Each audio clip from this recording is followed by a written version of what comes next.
Hey, welcome back to the Questions About Life podcast. I'm Brian Fleming. And I'm Daniel Broome. And on this podcast, if you don't know, we talk about questions that people have about life that really they wonder, or they don't have a straight answer to, or they're not satisfied with those answers. And maybe they're afraid to ask those questions, or they just never thought to ask those questions. And so it's about a wide variety of topics in life. But we found we were having these really deep conversations every time we'd hang out, and we always used to say, we should have recorded this. And so that's what we started doing. Yeah, how long did it take us? About 3 years? 3 or 4 years? Yeah. To plug in a USB into the computer and hit record. Yeah. Well, to be fair, we don't live as close to each other as we used to, but yeah, we still like to get together and talk, and now we're recording them, so that's good. Yeah, man, we just had some killer brisket tacos. If you are ever in Salina, Texas, which is about 15 minutes north of Frisco, my buddy Joey has this awesome restaurant on the Salina Square downtown. It's called the Toasted Walnut. Go get his brisket tacos. # Toasted Walnut. That's right. And all I'm going to say to that is, you're welcome for the referral. We got to put that in we got to put like a hashtag or something in the comments. There you go. Get them some publicity. They didn't pay us to do that. The brisket tacos are really that good, and they're amazing. Yeah, and Joey's just a cool dude. So, yeah. Now, I do know this. Last week, we talked about, the question was something about, I don't have it in front of me, but it was about, did the idea of religion have foundations or originate in psychedelic experiences? And earlier this week, you had texted me, or we had talked, and you said, hey, for the next episode, we should sort of expound on a detail that we overlooked. And do you remember what that was? Yeah, so if you haven't seen episode 2, I recommend going back and watching it. It's really I think it's 3. It's the one about the origins of religion and psychedelics. You're right. I think it was 3. You're absolutely right. It is episode 3. It's only the second one we posted on YouTube. That's where I got confused. But okay. We talked for about 2 hours about psychedelics and religion, and then we, on plan, sort of got into Brian's recent experience with medically supervised psychedelic experience.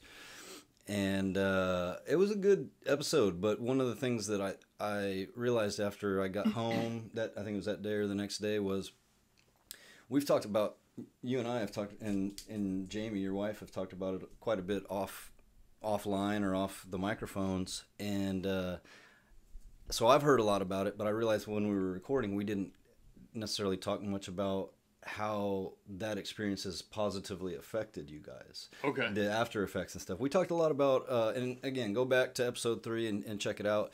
We talked a lot about the experience and a whole range of different things, but Brian's personal experience, we spent a lot of time on that, but not the positive impact that it's had on his life. So, okay.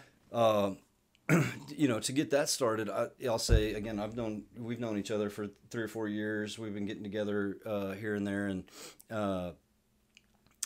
I saw you. How long was it after you had gone and had that experience that? Dude, I think I texted you on the way home from the experience. I think it was like a week later. It was like the first chance we got. Wasn't long. Because my first thought was, like, I've got to share this with somebody. And I thought of every friend I have, and I'm like, who could I possibly share this with who wouldn't think I'm crazy or wouldn't be judgmental, that I could just tell about it and they would listen and just hear what I just experienced. You were literally the only friend I have that I could think of. That's awesome. There's like 1 or 2 family, my wife and my mother, obviously. But outside of that, you were the only person I could think of. Yeah. And that's not against any of my other friends. But psychedelic-assisted therapies for the treatment of post-traumatic stress in a medical supervised setting is a fairly new thing that a lot of people are not aware of and they don't understand. All they know is the bullshit narrative that was wrapped around psychedelics from like the 60s, just because of politically how things went, and a few bad experiences people had, and then people go, oh, psychedelics, oh, woo woo, crazy, and they write it off. Yeah. They have no idea how many people are being healed at an insanely, almost unbelievable rate from things they've dealt with for decades. Yeah. And like you were like the only person. So yeah, that's cool. I'm sorry. Go ahead. You were saying I walked up to your doorstep. I think you were saying. Yeah. Well, yeah. No, you texted me and said you had something you want to tell me about, and we used to meet. We used to have a meeting spot. We'd go have lunch, and you're like, "Well, let's not do it in public." And I was like, "Oh, this is gonna be interesting." So, when you came over that day, I think we made plans for the next day or a couple days later. I didn't want to get arrested if someone's like, "Wait, he did what? Where?" Yeah. You came over that day. I remember asking you, just normal greeting. I opened the door. I was like, "Hey, what's up, Brian? How you doing?" And you were like, "Dude, I have never been better." I was like, I literally haven't. Yeah. Yeah, I realized, oh, this is going to be a great story. So, so we went upstairs and you told me the whole experience. You told me a lot about your experience. We spent a lot of time talking about it. And so we don't have to rehash that because our last episode was a lot about that. However, the point is, I recognized a pretty significant change in kind of the way Brian was carrying himself, and since then, I mean, you were already an awesome guy beforehand, but it seems like the experience is sort of enhanced who you are outwardly, and also it's I'm not inside, but from talking to you inwardly as well, and so I would love to talk about that, but also. I've been telling a lot of people this. I don't know if I'm telling them the story correctly, but I've been telling a lot of people about your experience, and I tell them what Jamie said. Jamie, your wife, has said is that she was pretty skeptical about the whole thing, and within about 10 minutes of you arriving home within about 10 minutes of her seeing you, boom, she was sold. Like she wanted to go do it. I don't know if that's accurate. That's absolutely true. Yeah. Okay, I'm telling the story right. She was very skeptical. Very against things, but she didn't know anything. That's the problem. Yeah. But she saw the difference in me, and not just the first 10 minutes, but also like she noticed that quickly. But over the coming days and weeks, I mean, we've been married 16 and a half years, and it's all been, well, we got married 3 months before I went to Afghanistan, so basically our whole marriage has been post-war. Sure. And all the shit that comes with that, and the stuff you have to work through. And when she saw me over the coming days, weeks, even that first few minutes, the first few hours, that's what sold her, because she knows me. Yeah. And it's, for the most part, I've had to do a lot of integration work, meaning integrating these experiences and these lessons I learned into my life. But you can even ask her, it's lasted. I'm still way better than I ever used to be. Yeah. Yeah. That's a common theme, I think, with psychedelics and the DMT and Ibogaine that you took and other psychedelics is there's this big, I mean, a lot of it's propaganda, it's addictive or it'll ruin your life. Oh, there's so much you got to keep doing it. Bad information out there. Yeah. And that's true with a lot of drugs. I mean, heroin, that's true for heroin. It feels weird. Cocaine or crack. It feels weird for me to even call Ibogaine or 5-MeO-DMT a drug.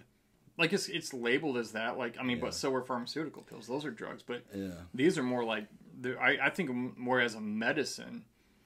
Because drug has such a bad connotation, Yeah, well, everything's a drug. The coffee we're drinking is a drug. The air we're breathing is a drug. I mean, try going without oxygen for a couple minutes and now you're addicted to oxygen. Yeah, exactly, or food or water or whatever. So everything's a drug. I mean, it all affects our biology and all that, but...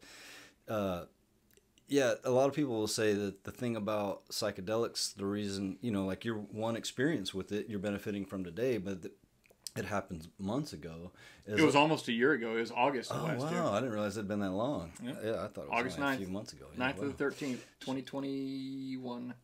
Yeah, so it was significant enough you remember the date. I don't remember dates very often, but, my own birthday, my wife's birthday, and that day. Yeah. Well, I mean, that experience was literally the single most significant event of my life. Yeah. Like, getting married, having kids, those aren't to be, looked over, but it was far more significant. Yeah. It changed everything. It was like a snapshot of my picture of my life that flashed, and I suddenly grew bigger beyond everything that I was, and I saw life in a way that I've never seen it before in a very good way. I mean that. Sure. Yeah. Yeah.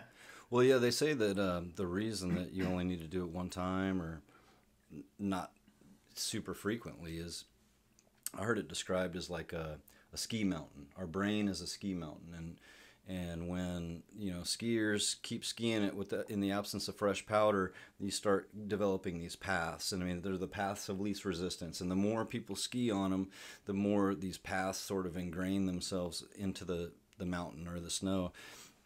Our brain's the same way with thoughts and neural pathways. Yeah, and so we develop these neural pathways. That's a great way. Thank you for that word. It's exactly what you're talking about. It's what it's called. Yeah. We develop them, and we don't notice it after a while for even the simplest things that we think about, because it's the path of least resistance, and that's just the method we think. Well, a lot of people have compared psychedelics to like a fresh snow, a fresh powder on a ski mountain. It erases all of those, and you can start looking at things fresh again. Yeah. Skiing on fresh powder. Skiing on fresh powder. Who doesn't love that? And we don't mean cocaine. We don't mean that metaphorically. By the way, psychedelics are, if you don't know any better, it's not like hard drugs like heroin, cocaine, crack. It's a whole different universe of a kind of substance. So yeah, we sound like just a little joke here, but we sound like a psychedelic commercial. Like, if they ever become legal, we're gonna be like, this will be our audition video. Like, you and your family should consider psychedelics. You may be entitled to psychedelics. Yeah, no compensation. Yeah, no, but seriously though, like, it's enhanced your life. You say it's enhanced your marriage in a lot of different ways, and I would love to talk about that. Just on a lower scale, I've never done DMT. I've never had as an extreme experience as that. However, throughout the course of my life, I've experienced with LSD, mushrooms, psilocybin mushrooms, MDMA, which I guess it isn't technically a psychedelic, but I feel like I saw some things. And I've heard it processes differently, but it has similar properties. Yeah, and so that's why it's kind of lumped in with the others. Yeah, sure. Yeah, so I've only had, my experience has only been on a smaller scale, I guess it's a smaller scale because the experiences weren't quite as intense, but I've also noticed an enhancement, and it's been years since I've done any psychedelics, and I still can recognize today that my life has been enhanced by the experience that I had. I think some people, one quote from somebody, I can't remember who it was now, but said that once a window in your mind is open, it'll never close back up. It'll stick with you, and I think that's that's what psychedelics work in that way as well. It's like, how do you unstretch a rubber band that's been pulled so wide, and now it's looser? Like, how do you get it tight again? Yeah, like you just. Yeah, that's a good analogy. Yeah, and I wouldn't want it to go tight again. Yeah. It's like, oh, you've seen the truth of some things now, or it's like you're smarter now. Let's just forget all that and go back to kindergarten. You know what you know in 12th grade. Let's just forget everything we learned over 11 years and let's just go back to kindergarten. Yeah. Like, nobody would do that. And you know what's promising about that? You brought up something I think is a great point. You called it seeing the truth. And we can debate all day whether or not what you see that could be debated in so many ways. And what do we mean by truth? Yeah. However, if we go with that and we say, okay, what happened to you in there is the truth, we wouldn't be defending the truth as much if it wasn't so beautiful. Usually, typically, and I know your experience was this way, and most of mine have been this way, is that when whatever it is that you're seeing and experiencing during these experiences, it's usually very beautiful, and people have a hard time describing it because we don't have the language for these sort of things. But but it's beautiful, right? In a way that it's a different dimension of the definition of the word beautiful. Like, the word beautiful is like 1/1 trillionth of what it was. Yeah. Your greatest imagination of what you think beautiful means, it's about 1 trillionth of that. Yeah. And that's even too small. That's just the biggest number I can think of right now. Well, I guess quadrillion comes after that. But yeah, it's exponentially more beautiful than you know the definition of beautiful to be. Yeah. And Yeah. So yeah, there we go. We're speechless just thinking about it. But in relation to how it's affected your life since then, what would you say about that? I don't want this to sound kooky or crazy, but it's sort of like, let's take this from a PTSD angle. That, because I've been diagnosed. I've been diagnosed with that. Yeah. For years since coming home from Afghanistan. In the Matrix, when Neo they shoot at him, but the bullets slow down and he has time to get out of the way. He kind of like ducks back and, lays back and gets out of the way. Yeah. When he was new, they would shoot at him and the bullet would just hit him because he didn't know he could get out of the way. But then, oh, you're good. You can just keep that. I hope I didn't mess the camera up there. I think we're good. Okay, where was it? Right here? I can't see it. Either way. We don't know. Well, it's kind of like Neo in the Matrix. That's the best example I can think of, where he learns he can dodge bullets. And so when they get shot at him, they slow down. He can move out of the way instead of getting hit. Yeah. Doesn't work every time, because there are times when there's so many bullets, one will tag him and, oh no, we think he's going to die. That's make you think he's going to die or he's not going to definitely win. The storyline has to keep that tension. But, so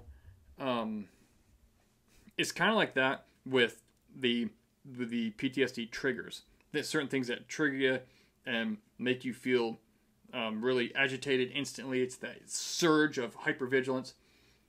It's like now it used to just be a knee-jerk reaction. Mm-hmm. And later on I would go, oh my God, what the hell happened there? It's like, it's like the trigger got pulled and I didn't know what happened until after it was pulled, but you can't put the bullet back in the gun. Yeah. So whatever's done is done, the damage or whatever you said or did. And that could be minor or extremely major. But now it's like when something goes to trigger me, it seems like with most things, and it doesn't work every time, but I'm way better than I used to be. Because now, if something's about to trigger me, I can feel it, recognize it, and I can sort of move out of the way of it and go, all right, I can do that way. But I have a choice to do it a different way. It's just sort of that I can see it coming before it hits me now. Yeah. And I used to not be able to do that. Do you think that's a separation? So the way you're describing that sounds like you're the observer and Brian Fleming. You're observing. You're Brian Fleming, but you're also observing Brian Fleming from the outside. Does that sound accurate? Yeah. As weird as that is, it's kind of like I can observe myself, still as myself, like from a different, higher dimension and what's going on. So like you said, yeah, I'm still me dealing with this. But oddly, it's just like, yeah, I don't know. I don't know how to describe, like, well, how did you do that, Brian? Because that sounds so helpful. Yeah. Well, I didn't. But it was the Ibogaine and the 5-MeO DMT. But one thing I know is that at least with the Ibogaine, that cleanses a lot of the receptors in your brain where trauma is stored. Mm. Well, when you look at it that way, and knocks off a lot of that hard, encrusted, rusty trauma baggage from your past, those triggers, when it washes those away, it's kind of like, well, why would I not be able to see things coming now? Because all the hypersensitive things, like it's like those triggers and the receptors in my brain, they used to scream when something would start to happen. It was just like, oh, react to contact, you're taking fire, boom, Yeah. Now it's like those receptors are just going, oh, hey, there might be something coming from this direction or that direction. Just be aware. Yeah. And it's like, oh, well, I'm looking now because maybe I really need to be aware if it's like danger or something like that, like a real danger. Or maybe it's just, oh, yeah, that person keeps laughing like a hyena in the loud restaurant, and I'm getting amped up. Like, I just wish that person would shut their... or my kids screaming through the house, and I've already told them, or my daughter leaving stuff lay everywhere. She does push-ups every time she leaves stuff lay, so she's getting strong and she's learning how to be responsible. Yeah. But I used to get mad about it and triggered by that. And now I'm just like, no, I just tell her, come, do 10 push-ups for each item. You left lay. I'm not mad at you. Like, just do your 10 push-ups, and, if you want to keep doing them, keep leaving it lay. And if not, sometimes I'll do the push-ups with her. It's like, hey, sometimes, what you do affects more than just you. Sometimes it affects other people. And now I'll do push-ups with you. Now I'm having to suffer a little, which, hey, it's a workout, so I'm cool. And it's kind of like that, though. Instead of just the boom, it's more like, hey, there might be something to this or that. But when it's still moving just as fast in reality, but my perception, my ability to like go from what I'm doing, realizing and recognizing what's going on is slow, and it's kind of coming toward me, and I can choose what to do with it. I would say 90% of the time. Mm-hmm. And if I blow up or I mess up, it's like, oh man, I acted the way I used to. I see it. I don't beat myself up, but I just try to plan for next time. Like, all right, next time I feel this surge, this amping up, I'm going to just do something. Like, I have a plan. So, like, one thing I've done is whenever I feel like yelling at my kids, I'll just calmly, sometimes, and I'm getting better at it, I'll tell them, hey, come here. And they'll say, come here. I'll be like, look, guys, here's the deal. I love you, and everything, don't question that, but here's what's kind of aggravating me right now. Yeah. Here's what I need you to do. Or here's what I've asked you to do 3 times. I'm not going to be nice about it. I'm not going to be mad, but I'm not going to be nice about it and be lenient anymore. Mm-hmm. I need you to do this. Do you understand? Okay, thank you for listening. Thank you for being mature and growing. I'm proud of the young people you're becoming. Rather than, hey, I told you to get your ass down here and pick your shit up. Like, sorry, like if you don't like the language, sorry. Like that's how I talked to my kids for years because it erupted out of me. I'm human. But now I can slow it down and go, hey guys, because I've noticed my control mechanism is if I just talk calmly, the temperature goes way down. Yeah. And I feel better. And then my kids aren't as burned on the other end either. Like, man, does dad hate me? Like, of course that's ridiculous. Well, you'd be surprised how some people, they don't know. Yeah, especially kids. It's I was thinking about that when you were talking about it, and there's a couple takeaways I got from that. The first one is, you're talking about the difference between getting angry and vocally angry and then speaking to them calmly. And I wonder if that's a function of the ego, because a lot of psychedelics will teach us in these experiences, that the ego is holding us back. Our egos, we all have egos, right? And so, in that example, if your kids are telling you, I'm not a psychotherapist, I don't know why I'm trying to analyze you. No, I like it. But I love your thoughts. Yeah, if your kids are telling you, if you're telling your kids to do something and they repeatedly ignore you, that damages your ego, right? Because it's like, well, who the fuck do you think I am? Do you think you don't have to listen to me? That's your ego talking.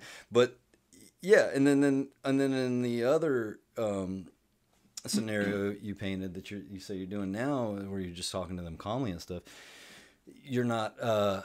Your ego isn't as damaged, and you're just doing what is going to work, and they're going to respond to, and it's like more effective, right? So, and I'm sure that that's not the only aspect of your life that's improved. Like your kids are listening to you more. That's one, that's one improvement. Sometimes, or I'm not as damaging of a person when I have to correct them. Yeah. Because there's a lot of trauma that's been passed down in my family, and one of my big things is like, I do not want to pass that shit on to my kids or to their kids. Like, I want to uproot and burn those roots as much as possible and minimize the damage I may have already done. Nobody's unhuman, so we all have done damage, or we wish we could have done better. But that's our job as parents, I think, is to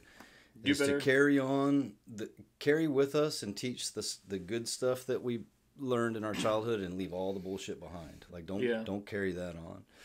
You said something else though that was interesting to me, and I don't know if I'm oversimplifying this, but you were talking about the amount that when something's coming at you, even though it's coming at the same rate of speed, you're able to calmly, and it's almost as if you have more time to make clear decisions. It's moving the same rate it always was, but when I see it, it's moving slower to me. Yeah, and if that makes sense. Yeah, it does, because inside of I've never done DMT. I've listened to a lot of people's DMT stories and read up about it a lot. And one of the reoccurring themes is that time and space no longer exist, and that's sort of what we're living in. And what reality. What that feels like, it's like you've never felt what that feels like. Like, imagine we developed like a 15th sense, and you're like, what in the world would that feel like? There's just no frame of reference. There's no frame of reference for how that experience in the present moment felt. Like, you can't compare it to anything. Yeah, and that's that's the point I'm making, is that maybe that's why you feel like you have more time, because you've had the experience of the absence of time, and so you see time in a different way. You know something else that changed? We're always worried about, oh, should I try this or should I try that? I don't want to mess things up. One of the lessons I took away from it was very blunt and plain. It was like, Brian, when it comes to life, you can't fuck this up. Yeah. Like, there's no way to fuck it up. Wait, do you mean you can't fuck it up in the sense that it's impossible to fuck it up, or you're under a lot of pressure not to fuck it up? I think before the psychedelic therapy, I had a lot of expectations drill into me, how I'm supposed to be, and they're productive in a way, but they all have a dark side. I mean, one of the reasons people don't go after their dreams is because they're afraid of messing up. They don't realize, like, messing up is like 80% of it sometimes, or 50% of it. Yeah. And you just, you adapt as you go in the moment. And I just realized that, like, in life, whatever I go after, like, let's say I'm pursuing a goal, building a new business venture, I can't actually mess it up, because everything's going to happen exactly as it's supposed to. I had this idea that it's supposed to be a certain way, and I'm afraid it won't go according to that certain way for some reason, which creates a separateness, and it's that separateness that creates the fear, that creates the anger, that creates the doubt, that creates the stress, that creates the cancer, because or whatever, because we do know that stress literally does cause physical diseases. Like, that's a medical fact. Now, we know that the thoughts that we think can literally make us sick. Yeah. And that, like, people will go, oh, that's woo-woo. No, that's science, and it's this year. So this is not just made-up fairy tale stuff. But I just realized, it's like, if I'm building a new business venture, hey, you know what? You can't mess this up. Anything that you perceive to go wrong, it's kind of like, well, did it really go wrong? Or did you learn something through that made you better and made that thing better, or led to a connection that you wouldn't have had otherwise that really made it take off, but you never would have gotten that if you hadn't messed up and it led to meeting that person, or had that setback and it led to that person or those people or that thing that really lit the fuse on it. Yeah. It goes so deep. It's like, I don't know all those details. Nobody does in what they're pursuing. But it's like, you just, in this sense, like, it was like, you can't mess this up. Like, there's no way to mess it up. Like, it's going to be whatever it'll be. It's going to go how it goes. Yeah. But as long as you're taking action and moving in that direction, you're in a better spot than you were when you started. And I'm just not afraid anymore. Yeah, and that reminds me of that saying, expectation is the enemy of joy. If you got this rigid vision of how things are supposed to go, it's probably not going to go exactly that way, whatever it is you're doing. And it's also another phrase is, expectation is the mother of all disappointment. Because if you didn't set an expectation of how you thought it was supposed to or should be, then when it didn't go that way, you wouldn't be disappointed. You just go, oh, it's going another way.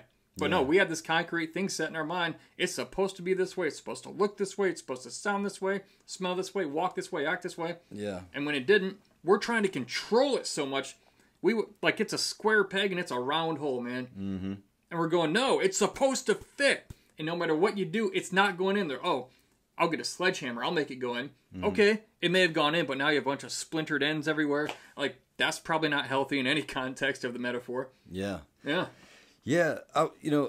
This is fresh on my mind because I'm reading. I told you earlier. I'm reading it again. The Obstacle is the Way. The book, The Obstacle is the Way. Ryan Holiday. Great book. Thank you. Oh my God, what a great book. Yeah. And he talks about in there about how everything has a positive and negative. Everything has an action and a reaction. And since that's true, I don't think very many people can debate that. Since that's true, any event or anything that happens that we view as, oh, that's bad, or you know, that makes me mad, or that makes me sad, or whatever, there's an equal and opposite benefit to that, to whatever the event is, right? And it's hard to see in the moment sometimes. Yeah. Sometimes you have to have time to let time go by and look at it, but yeah. Well, I'll give you a personal story. I don't know if I've told you this story before, but when I was a teenager, I don't know, 14 or 15 or something like that, and I was in a really bad place. I was in a really bad mental state. My mom had recently passed away. My dad had remarried. I'd changed schools. I was going through puberty. It was just, I was having a really hard time. And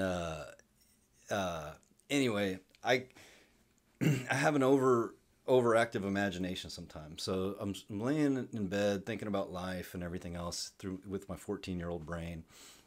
And I came to this conclusion that, wait a minute, every single thing that we do, everything that I do, is just to solve a problem. Like, why am I out here solving problems all the time? There's nothing that I do that is not because I'm avoiding some sort of problem, you know? And I started going through examples in my head. I was like, well, why do I brush my teeth? Oh, that's just so I don't go through a lot of pain and my teeth don't fall out and I don't get super ugly, Turn you know? yellow, or uglier. Black. And it was killing me, man. I was like, what am I? So basically, I came to the conclusion, what's the point of living? Why would I even continue living? Because all I'm out here doing is just being hassled by solving all these problems. Man, that could go in a real bad direction. Yeah. And it was enough to scare me, right? I'm like I was convinced I couldn't get out of that. I was like, well, what's the point of living another second? So fortunately, I brought these ideas to my dad. My dad did a really good job of always being open to talk. I always felt like I could approach him and stuff. And I pitched him this new philosophy, right? And here's how he saved my life. And this is in line with what we were talking about. And he goes, yeah, you know what? I see your point. You're right about that. We're out here constantly solving problems. However, there's one thing you overlooked is that we're also experiencing joy. There's all kinds of joy that we're experiencing. You know, he's like, he used his dad example of like, you know, your sister and you, it's a joy to be your dad. You know, when I drink a cup of coffee, it's joy. So his advice to me was, hey, before you do anything stupid, start looking for the joys and see if I'm right. And so around that time, I was in bad mental state. The death of my mom and stuff had really started taking a toll on me. And I had already dropped out of high school, so I had a ton of free time, and I had all these loser friends that weren't going to school, and we're out causing trouble and stuff. But I had probably I just remember, like, pretty quickly after I started doing that, looking for the joys, I started finding them. Then it became habit, and I had probably the happiest time. I mean, it was the happiest time of my life at the time. So what you looked for, you tended to find, whether good or bad. Yeah, that's right. That's right. What does Wayne Dyer say? Change the way you look at things, and the way you look at things will change. When you change the way you look at things, the things you look at change. Yeah. And it's weird how cliche that sounds, but how true it is. It's so true, man. Yeah. So true. Well, everybody knows the whole, like, if you're shopping for a red car, you're going to start seeing a bunch of red cars on the road. It's where you're focusing your attention. Yeah. And they were there all along, whether you're focusing on them or not. You just notice them more. Exactly. And it's the same thing with your happiness or your joy, or the things you hate about life or you can't stand. Like, it's just like wherever. Who said it? I've heard it said before that where was it where attention goes? Energy flows. Energy flows. And so it's like, whatever you focus on, you're pretty much, you're going to start seeing it and getting it. And if you focus on now think about this, having your mind hijacked by like social or news media, and they're telling you how bad things are and how racist everyone is and how this and that and all the social justice. Not that that's not important, but there's a lot of bullshit around every one of those things. They're not exactly as they're pitched. But if you think only on like the worst thing they keep telling you about concerning a social issue, like you're gonna think and start seeing only those things happening, or you're gonna think you're seeing them even if they're not. That happens too. Yeah. And you're gonna remember things in the context of that skewed perception. Like we can say, oh, the George Floyd thing, yeah, all cops are racist. Well, no. Yeah, it was a horrible thing. Nobody disagreed with that. But at the same time, there are a lot of good white and black cops and of every color. If you're focusing on one rather than the other, you're actually deceiving yourself if you're not admitting both, because both are true. Yeah. In fact, I posted something on Facebook today. It was this video. This guy was sitting in traffic, and he recorded it. He rolled his window down. Rolled it down. I sound like I'm from the 80s, and I am. He was out there like this. Exactly. He put his window down, and there's this black dude in this sports car, this convertible next to him. Mm. Black dude, big old beard, sunglasses, and this guy who's not black, he yells over to him, "Hey!" And the guy looks at him. Just anybody yelling "hey" in traffic, your first instinct is, "What's this jackass want? Like, what's his problem?" Like, sure, because no one's ever fun. He goes, "Hey, I was just wondering, are you gonna save some ladies for the rest of us?" And the dude went from this face, like stoic, to like, "What's this guy doing?" to "Ha!" And he like claps his hand, and he's like laughing, and he looks at the dude, these big old white teeth. The dude's cracking up because he didn't know what the guy's gonna say. Yeah. And he's like, "Hey, would you mind? I was just curious. Would you mind leaving some ladies for the rest of us?" That's and funny. The dude just laughed. He's like, "Hey, I'll try, man. Thanks for the compliment, Yeah. But this is. They won't show you that in the social or news media. Oh, this black guy and this non-black guy having this interaction in traffic, and it's funny. Yeah. And they're both having a great time because they're just both dudes. Like, color had nothing to do with it. But it was complimentary to the guy. He was a good-looking, bald black dude with a beard in a convertible. Sure. And the guy's just like, "Hey, would you do me a favor? Would you mind leaving some ladies for the rest of us?" I mean, it was just... when you saw his face change to that smile and laugh, and he clapped his hands like way up in the air.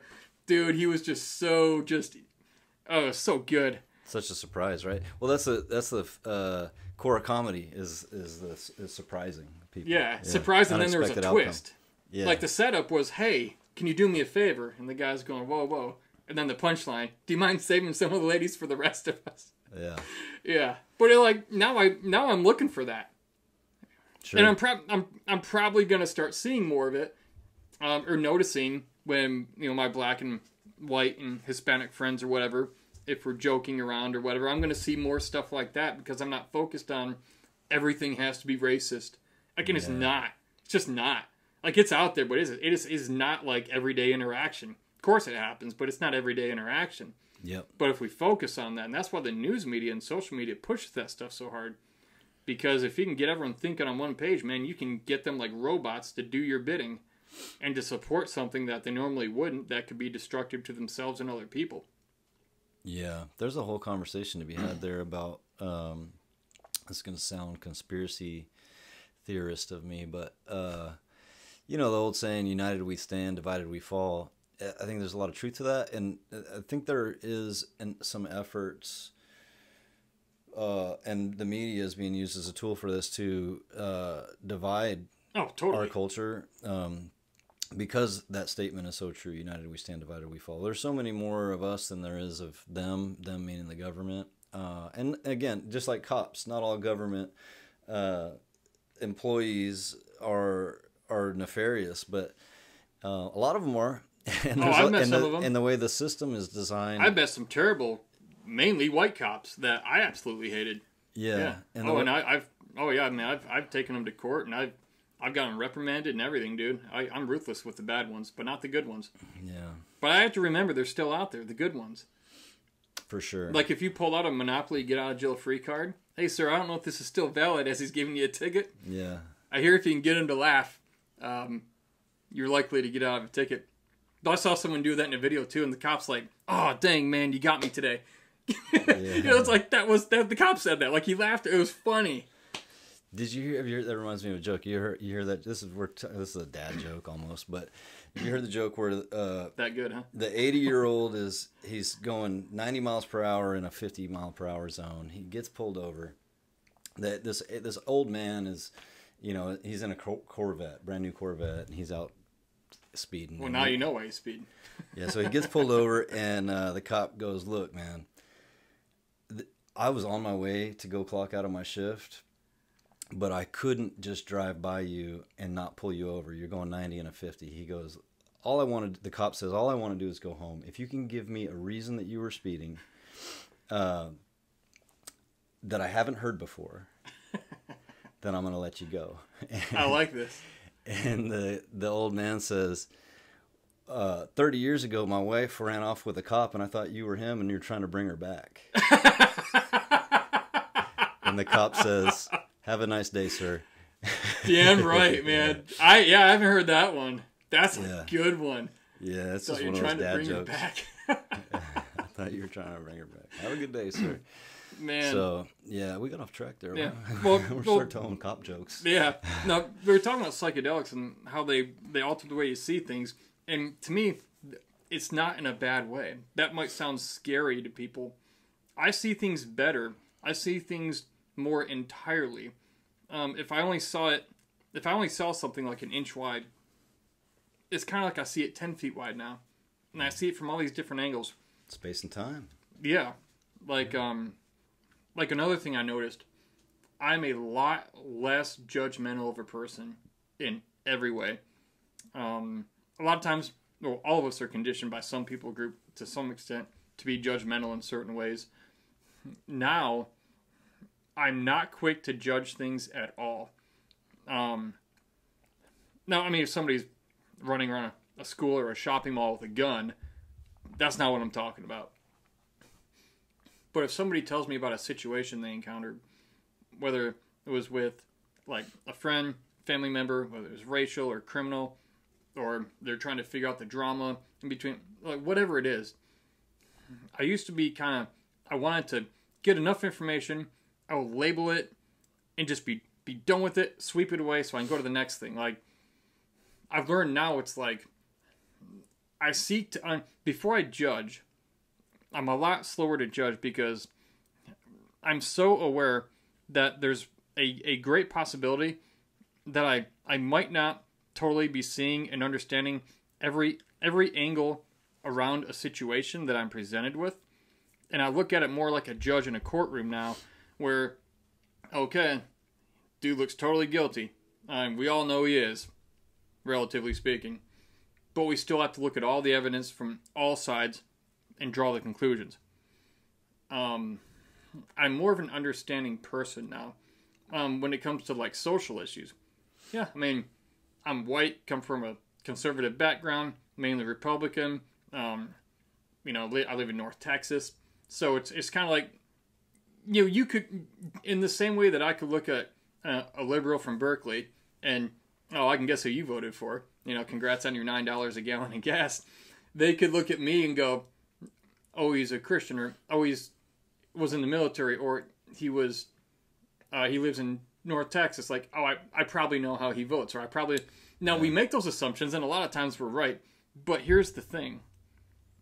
I actually enjoy sitting with people who are from, like, the other end of the spectrum. I don't have to agree with them, but it's like that line from The Office where Michael Scott, he looks at the dude in the office and goes, why are you the way you are? Toby, yeah. Why are you the way you are? Yeah. But it's not in that context or that connotation. It's like, I'm a straight white male. Sexually, I'm straight. There's nothing in me that's anything but that. It's me.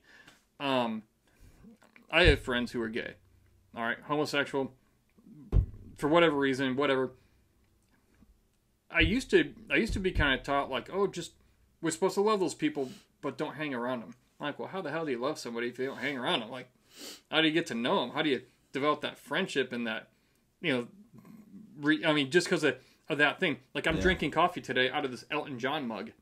And I have family members who we told we went to an Elton John concert because Jamie and I went to his last one through Dallas a few months ago. And so I got the mug because he's an awesome singer, amazing piano player, puts on a hell of a show. Yeah, just one of the best concerts I've ever been to. And there was one family member in particular that goes, "Oh, who is that? Oh, is that gay singer?" And I was like, we were like, well, yeah, he is that. What was most disappointing was that this person, they only knew Elton John. Number one, they acted like they didn't know who the hell Elton John was. Yeah. Like, what rock have you been living under for the past 40 years? So that was kind of like, come on, like, you're not even being real. But then it's like they only knew him as the one thing they disagreed with. Yeah. That's the only thing they saw. Not that he's one of the absolute best piano players in the world. I mean, if you've seen his movie, heard his life story, his biography, oh my God, the stuff that guy has been through. I mean, with his parents and how they treat him and coming up in his career. And then, back when he was coming up in his career, it wasn't like today where, like, there's like, gay rights and, back then it was like, dude, you better keep that window unlocked because, you're playing the piano, you might have to jump out that window and escape. He told a story like that because back then it's like people weren't friendly to different things. I remember like going to school in the 80s and stuff. The biggest insult that you could give somebody is call them gay. Yeah, that was like the ultimate insult. And back when we would call each other that, like me and my brother and my uncles, so I have like 3 or 4 uncles. We were all around the same age. And we like get mad at each other and be like, yeah, you're gay or you fag. It didn't even mean you were like literally homosexual. It meant like, you idiot. Yeah, that was the connotation. It was just like the highest form of disrespect that you could lob at somebody. Yeah. Yeah, and that's before I even knew what sex was. I was like 8 years old, screaming the word fag down the hallway at my brother because he just took my hockey stick or something. Right. Yeah, it had nothing to do with the sexual orientation. Yeah, nowadays you were just expressing your displeasure. It was how the other kids did it. Yeah. Nowadays that would be like the equivalent of calling a black person the N-word, and so that's how it's seen. But yeah, it was that person had judged Elton John based on the one thing they knew about him that they didn't like or agree with, and completely didn't look at any of the other things this guy is. Sure. I mean, he's probably a great guy to be around. He's probably a generous person. I hear he does a lot of good work. He's super talented. You don't know the people he's helped in his life. You don't see any of that. Yeah. And I'm a lot less judgmental now because of the psychedelic-assisted therapies, again, that I had in medical settings, medically supervised. They're part of university studies that are being done. And that's one of the biggest takeaways. And what I've learned is, one, I get to understand people better and learn more. I don't have to agree with them, but like I get to learn things, and I learning is fun to me. But I also don't have this weight on my shoulders because when I judge somebody, it's like this huge weight I put on. It's like going to the squat rack and you just add another few pounds, and then you carry it around all day. And it's not that we shouldn't judge certain situations, but if we're going to judge people for something, we need to sit down like you and I are right now. I need to seek to learn why you are the way you are. Just to hear you tell me, not for me to debate it, or not for me to tell you you're wrong, but just so I can understand. It's like we said in the last episode, like prescription before diagnosis is malpractice. You would lose your license to practice medicine as a doctor if you just started throwing out, diagnoses without or prescriptions without diagnosing it first. And we do that, but we hurt ourselves. And the more we do it, it goes back to the neural pathway carving that you talked about, where we get in that loop of doing that, and we become more that way. But for me, it's an easier way to live. It's a more pleasant way to live. I get to learn about people and learn more, and learning is fun. And I have more friends. Because if there was one thing I didn't agree with them with, is that really worth not being someone's friend? Yeah. And it would have to be a real bad thing, like, hey, I kill white people when I see them. Like, oh, I probably shouldn't hang out with you. It'd have to be real extreme, because there's probably other things about those people that are okay. But yeah, the 5-MeO DMT especially, I walked away from that so much less such less judgmental. And it's not that I don't judge things still, but I'm far slower to judge and quicker to understand and then base my judgment. And what I almost always walk away with is that person, if I'd never talked to them and sought to understand them, I wouldn't know what I know and have the perspective I do. I feel different now, even if I don't agree with them entirely on like a particular issue. Like if you're religious and they're homosexual and there's a conflict there. At least I understood another human being now. And there's so much, like I learned things where like I walk away not seeing them as, well, in the case of my family member, Elton John, that gay guy who sings. It's like, that guy who grew up with all this trauma and this rejection from his parents and all this stuff. Like I see it differently now. And it's hard to judge somebody once you get to know them. Yeah. And I think that's why we're so quick to just label people and write them off, because then we don't have to do the hard and dirty work of understanding them. Yeah. And we all suffer for it. No, I think that's true, man. And just thinking through that, it's like, it makes you wonder if Elton John hadn't had all those struggles and suffering or been mistreated. I didn't know all that stuff about being mistreated by his parents. Watch this movie, dude. But it makes you wonder if that is the source of his art. Maybe that's why his music is so good, because he's channeling some of that pain. Dale Carnegie, the author of How to Win Friends and Influence People, opened my mind to that. First time I read that book was because he says, dude, that is a life-changing book. It's timeless. And it's, you recommend it to people, and it's like they hear the title, How to Win Friends and Influence People, and it sounds like a title that is like, this is how it's teaching you how to manipulate people or whatever. Quite the opposite. It's more about how to connect with people, more authentic and connect with people and things like that. But he says in there that anytime there's somebody that is doing some action that you disagree with or whatever, think about the fact that if he likes to think about the fact that if he was in their shoes, he would have done the exact same thing. And if you really stop and think about that, it's true. If you had the same biology and the same series of lifetime experiences that this person that you disagree with led up to that moment, you would be doing the exact same thing. Quite likely. They can say the opposite for you. Is like, why am I the way that I am? Why do I have these preferences or these political or religious beliefs or whatever? The reason is because I've had this whole set of experiences the last 43 years and this is where I'm at right now. I could be wrong. I could be right. But I'm just relying on, my opinions are just reliant on what I feel is based on examining all the evidence that I've been presented with. Yeah. Your life experience plus what you know. That's what's the most likely. Yeah. Well, and everyone has to come to their own conclusion. Yeah. Like when I was growing up in southern Michigan, when my parents when they divorced, I moved into the city. I was always out in the country. Well, the only black people I ever knew up until 16 years old, they were criminals. They were always trying to fight me. They wanted to steal my bike. They wanted to steal the pegs off my bike. They'd try to fight me and my friends. We're just going to Kmart for a slushie. Yeah. Like, we're not bothering anybody. Yeah. So, I've never been racist, but very early on in my life, I learned through that experience, observation, life experience, stay away from those people. And it's not that they're all bad. Yeah. But my life experience has proven that to me. In the same way that, let's say you have a black person who grows up in a predominantly black neighborhood. Maybe it's one of these neighborhoods that's on the wrong side of the tracks, South Chicago, Compton, South Central LA, whatever. And they grow up and they see white cops, or cops in general, arresting, and how they perceive are hurting people in their neighborhood, or arresting them. Now, they grow up knowing cops are dangerous, stay away from them, they'll hurt you, they'll take you away from your family. Now, is that true of all cops? No. Is it true of all white cops? No. But in that person's experience, how could I argue with that? I'm like, well, of course you would think that. That's what you experienced. Yeah. And then you're taking what you know and putting it with that experience and trying to see, is that legitimate? And the thing is, sometimes it is, sometimes it's not. Yeah. But if you only see it that way, if you only see cops as bad, or if I only saw black people as criminals, like that would be inaccurate and skewed on both sides of both people. Sure. Because it's not entirely the case.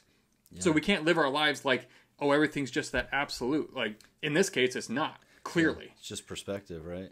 Yeah, I remember we were in Vietnam, and my wife is Vietnamese, and we were there one time. And the thing, a lot of countries are this way, I think, but Vietnam is one of them where it's almost the opposite of America.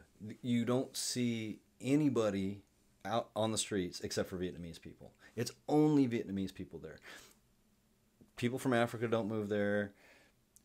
There's not a lot of Americans that move there. It's just if you're born there, you live there, and so it's like not the Chinese Olympic team.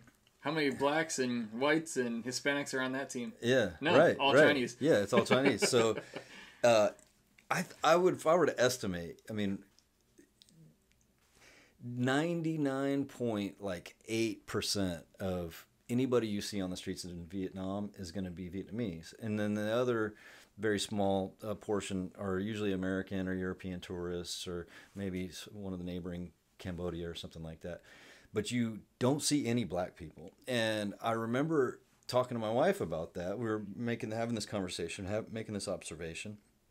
And I said, there are no black people here. I haven't seen a single black person in the last 2 weeks. And she goes, oh, yeah, there's a reason for that. And I was like, let me know. Sounds like some history there, yeah. Yeah, so apparently, and I mean, she can tell the story better than I can, but apparently there was an incident where like a group of African Americans had traveled to Vietnam, and these people, not because they're black, just because they were just bad people, right? And they caused a ton of trouble. They were causing fights, and they look different than the native people. So they were the first black people that most of these people had ever seen. So these could have been Mexicans or whites. They just happened to be black because they're different than the indigenous Vietnamese people. And Correct. They acted this way. Correct. Okay. Well, not indigenous. I'm talking about like in the city. We're like in Ho Chi Minh City, Saigon. Yeah. But I mean, we're the majority. They're all Vietnamese. They were different because they look different. It didn't matter if they were black or white or Mexican. They just happened to be black, and they did something, it sounds like. Yeah, well, yeah, they didn't have any opinion about black people Okay. Until like this group happened to come, and like I guess they caused a ton of property damage and whatever. I don't remember exactly. It sounded bad. I remember that. I was like, wow, they did all that. And so as a result, and things are run a little bit different over there. There's not quite as much freedom. The police have a lot more control it's a communist over country, the people. Right? Yeah, it's communist. So as a result, it's like black people aren't welcome there, really, because the cops will run you off. You know, the government, like the Vietnam custom agents, a lot of times will say, no, we're not letting you in, because 100% of the black people that we've encountered, it was a terrible experience. It was awful. Right. And so, they've made that judgment based on a small group of people. And there's probably not like in Germany or Russia, the police brutality laws are probably far more lenient or non-existent than here in America. Oh yeah. Yeah, I have buddies who are based in Germany. They're like, dude, if the Polizei show up, dude, you better just just be good, man, because they'll beat the shit out of you, and they don't have to stop. It's like, to the extent that he was saying, I haven't been there personally, but it's a very different world outside of America. They have so much control there that when I went with my wife. We went to visit her parents and her sisters. I had to get a hotel 2 buildings down. I couldn't stay in their house because if the government found out that that a tourist was in their house without the proper permits. This is your wife's family. Yeah, and you married her, so you are really family, but you're not Vietnamese family. No, I don't think we were married at the time. I think we were there to get married. Oh, gotcha. Yeah, and so that was a good point. But you can't even have a tourist in your house without a permit. Yeah, without the government's authorization. Yeah, you basically got to go to the city hall and bribe somebody. Okay. Yeah. That's much of the rest of the world outside America. Yeah. You can bribe anything pretty much. Yeah. Same thing at the customs. Customs. This is reverse racism that happens in customs there. Okay. If you're Vietnamese and you're trying to enter Vietnam, you have to bribe the custom agent. It's just standard practice. I mean, we're on the plane. We're on the plane landing. Filling out the little form. Yeah, and there's a mixture. It's mostly Vietnamese people on the plane. There's a mixture of us. All the Vietnamese people were shoving $50 bills inside their passport because that's the SOP.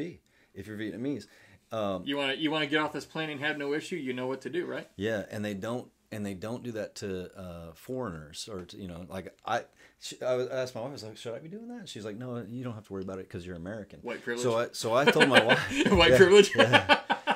In a different context, apparently. Yeah, so I told my wife, I was like, well, you're not doing it either. Then we're not bribing them. I had some black guys tell me this white privilege card. It's kind of funny.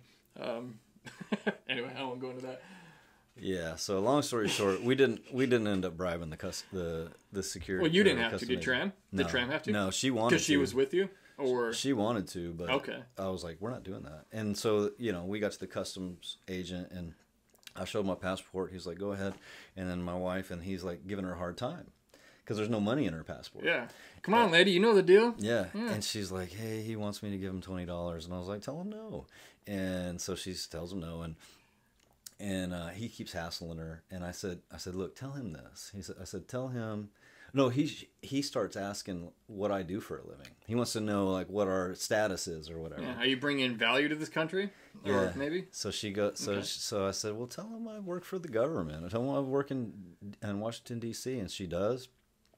Like half a second after those words got uttered from her mouth, the guy was like, "Go ahead." What words were those again? Just she told him, I guess, that I worked for the U.S. government. Oh, okay. Yeah, and as soon as she said that, it was like, "Thanks for visiting Vietnam." Yeah.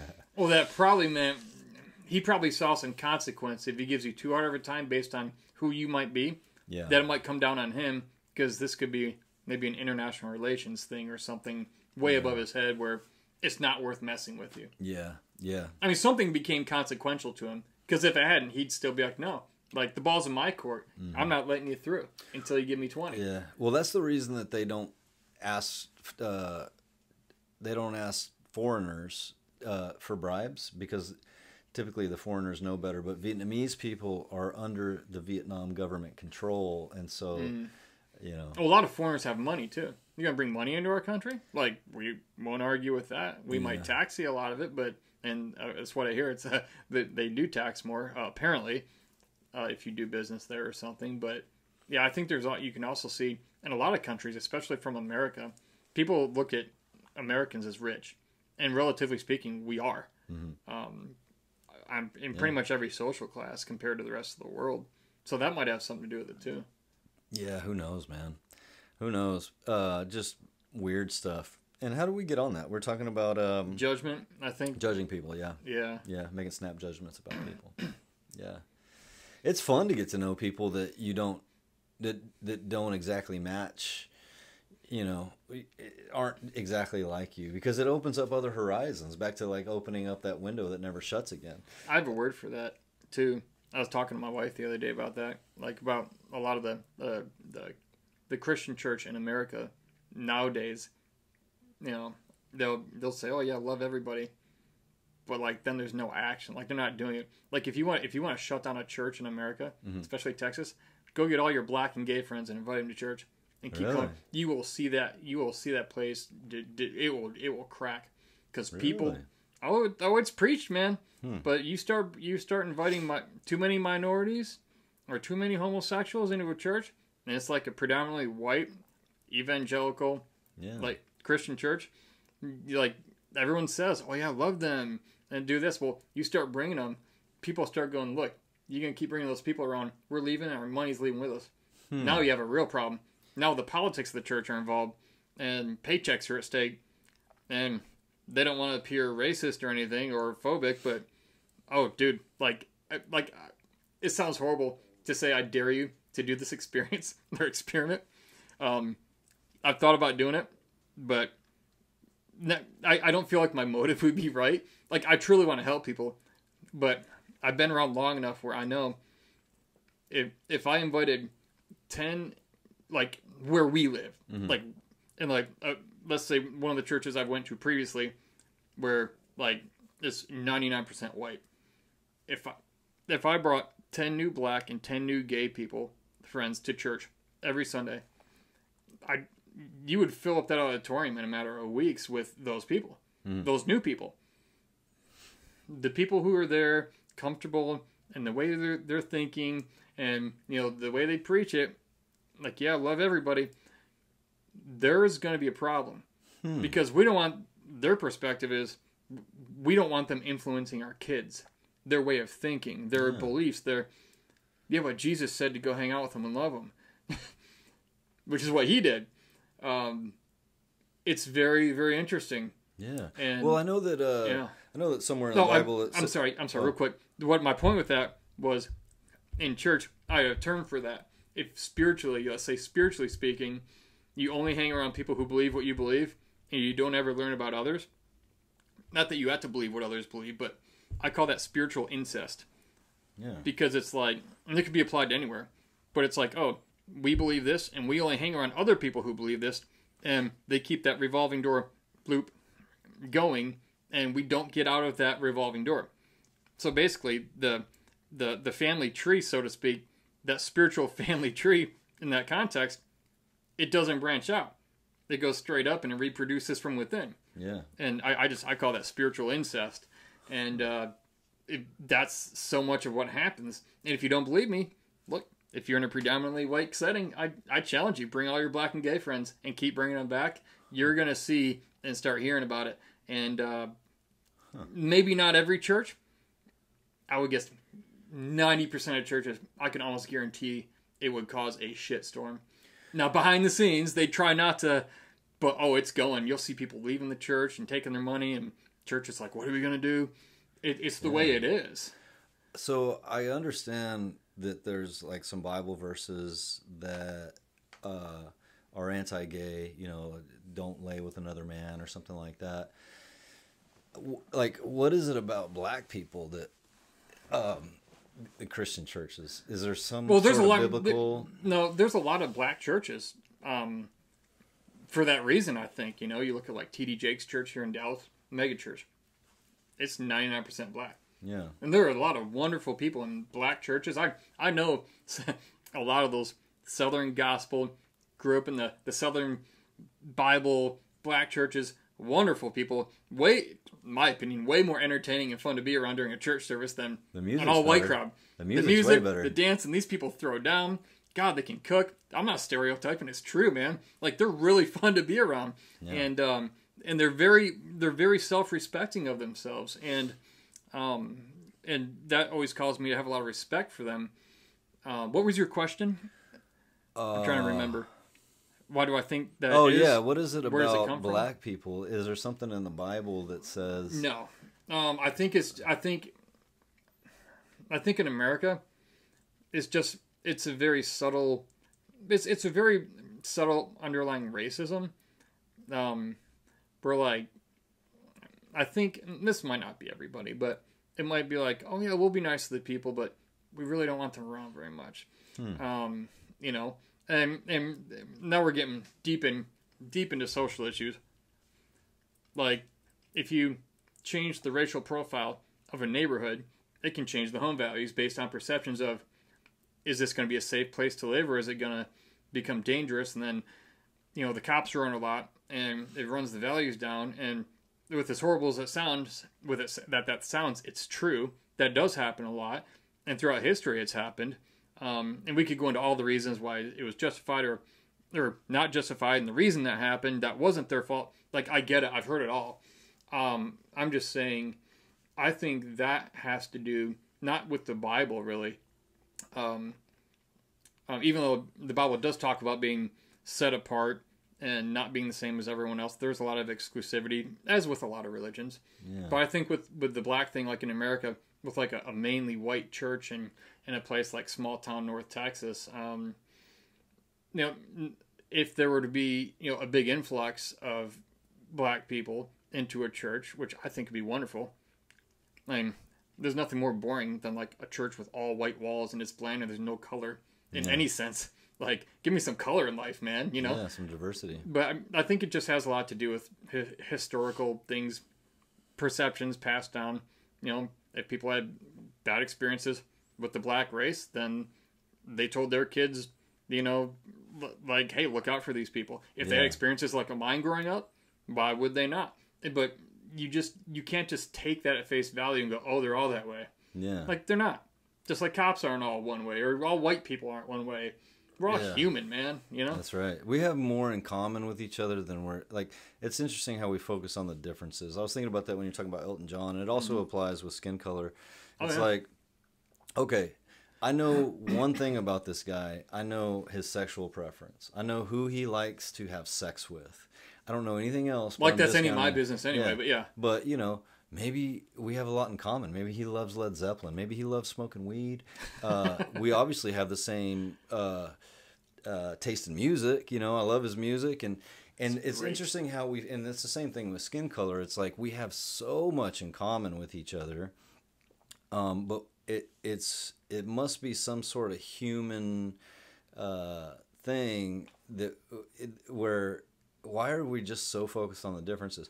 Another point, though, I want to make is I wonder, you were talking about the mega church here in Dallas that's predominantly African-American folks. Yeah, T.D. Jakes. It's called the Potter's House. Yeah. And, man, that is a more fun place than I think any church I've ever set foot in. Yeah. And the dude is a killer communicator and preacher. That's like, cool. I get bored by most preachers. That guy, there's something, he's something different. He's special. That's awesome, man. They got some good talent in there. I wonder if the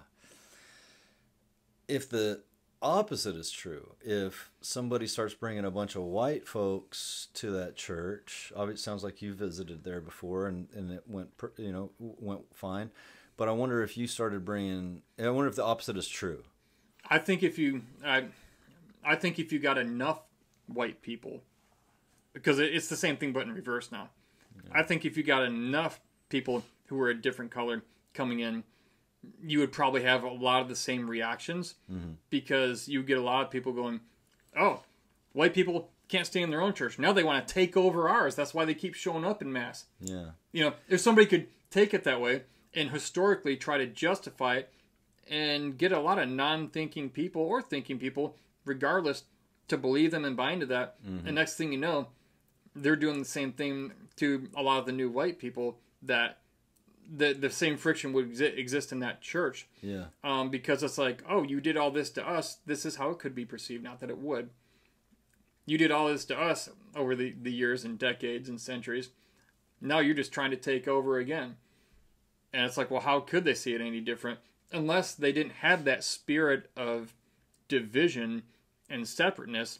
And they can literally, their leader could say, hey, look, I know what's going on. Let's just put the elephant in the room out in the spotlight.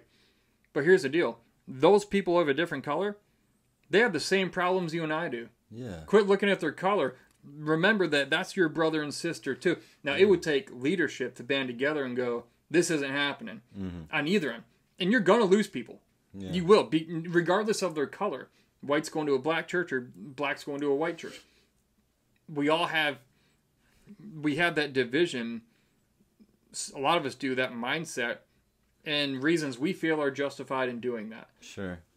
Yeah, I guess people are just limited to their own understanding of the way things are, right? Yeah. Like people are afraid of what they don't understand. So if you've been exposed, if you're a black person, only been exposed to a very limited amount of white people, or if you're a white person, only been exposed to a very limited amount of black people, and those experiences were negative, and that's the only information that the individual has to draw off of. You have nothing to go off of. Yeah. That's what happens. Yeah. And so that brings up like another thing about it. It's like, I see like, I think of like a mugshot.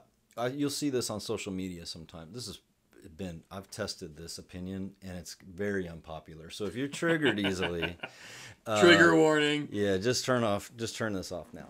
But no, actually listen to it, but hold your breath and seek to understand before you judge. Become a better person. Yeah, a more intelligent person. Go ahead.